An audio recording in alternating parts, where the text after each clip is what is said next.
I am presenting on trial by file formats, exploring public defenders' challenges working with novel surveillance data. My name is Rachel Warren, and I'm a doctoral student at the Bren School of Informatics at UC Irvine, and my co-author is Professor Nilüfer Salehi, an assistant professor at the UC Berkeley School of Information. We have conducted an interview study of 22 members of the public defense community in the United States that attempts to answer the following questions. First, how does an increase in digital surveillance data impact the quality of representation that public defenders feel they can provide their clients? And second, what specific barriers complicate public defenders' ability to use or refute surveillance data in court? Before I discuss the findings and implications of our study, I'll start with a little bit of relevant background about public defenders and the way that surveillance data moves through the criminal justice system. Public defenders are public employees who represent indigent people charged in criminal cases. They may be employed at the federal, state, or municipal level and represent clients charged with low-level misdemeanor crimes and felonies, including capital murder. Public defenders represent the majority of people charged with crimes in the United States, but they are notoriously underfunded. 72% of public defenders work over the federal case limit of 400 misdemeanor or 150 felony cases a year. The flow of digital surveillance data through the criminal justice system is complex. Law enforcement receive data from state sources via data sharing agreements and from private data brokers, both through legal search warrants and subpoenas, shown with blue arrows, and private agreements and contracts, shown with orange arrows in this diagram. When a case goes to trial, law enforcement officials share this data with prosecutors who may supplement it with data from their own legal subpoenas. Prosecutors then provide defense attorneys with access to the data through a legal process called discovery. Public defenders can supplement this with their own subpoenas from private companies. What I want to highlight here is that public defenders receive data only through relatively adversarial legal processes depicted with the blue arrows, discovery from prosecutors and subpoenas to private companies. On the other hand, prosecutors can acquire data both through these legal avenues, but also via informal relationships with law enforcement and private companies. Our interview study produces three main findings. First, that public defenders lack the time and resources to adequately use data received in discovery.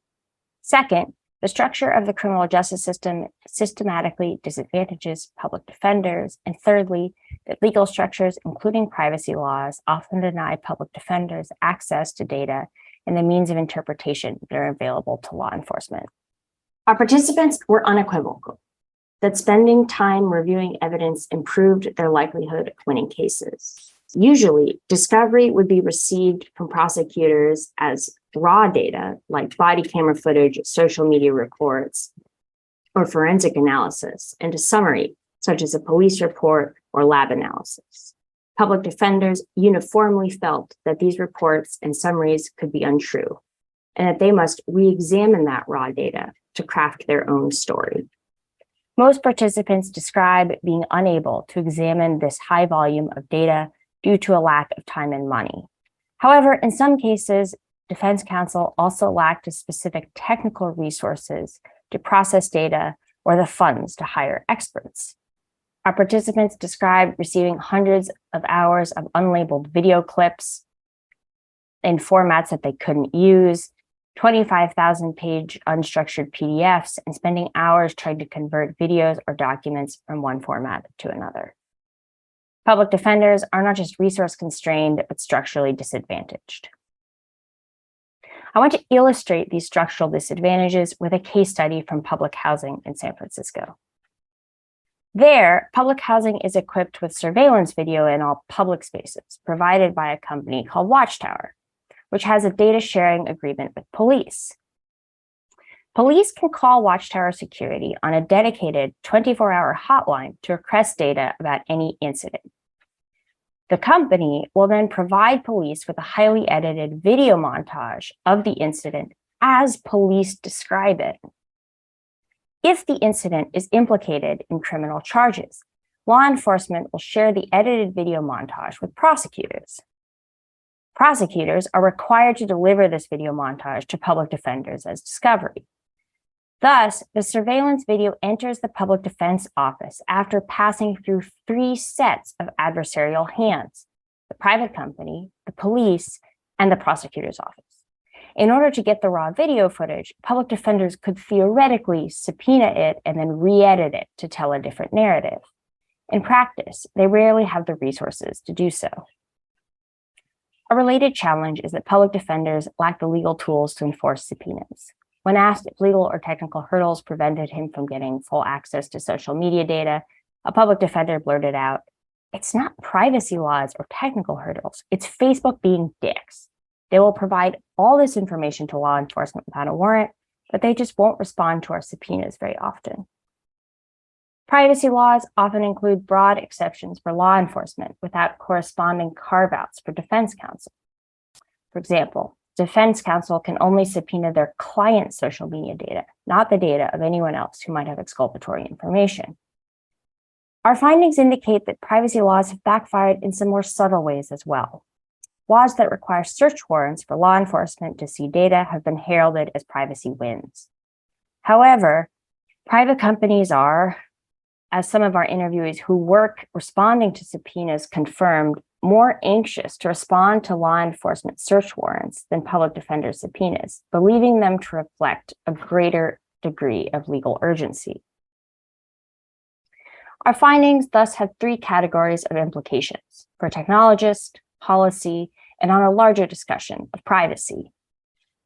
Perhaps the most critical implication of our findings for technologists and those who produce data artifacts is the importance of considering the needs of public defenders when designing and maintaining systems that passively collect data about people. Technology providers should focus on developing the technical and procedural means to respond to data requests for public defenders and law enforcement in a narrow and interpretable way. We find that in the short term, public defenders and their clients would benefit from some technical tools for searching and processing data, and these opportunities, as well as some important constraints, are outlined in our paper. Still, policy solutions that both limit law enforcement data access and ensure that public defenders have parity access to data, or better yet, that reduce the number of cases that move through the criminal justice system, are critical. I feel with some of these technical solutions, explained one participant, like it would be great to have a system where people are texted before their court date, but even better would be a system where 90% of the court dates don't happen because they're totally useless. Our findings highlight how the legal technicality of what data someone should be able to access does not always match the practical reality of what information they can make sense of. This reinforces the importance of studying legal solutions and design considerations in tandem. Our work also highlights the limitations of the current and deeply individual model of privacy rights, as well as the importance of considering interpretation and control to the same extent as visibility. Ultimately, we argue that the most oppressive regime is not necessarily the one with the most information, but one that has a monopoly on constructing the narratives from that information that will define its citizens' freedoms and choices.